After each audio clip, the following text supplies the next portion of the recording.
Okay, I'm trying out the night lapse mode for the first time. You have to put this on a tripod, and the shutter speed is auto. Basically, it's just a series of photos stitched together. Took about 15 minutes to film this. You can see there's streaks across the sky.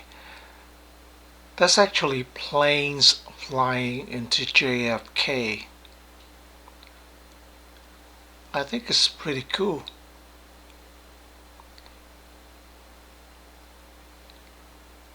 Thanks for watching.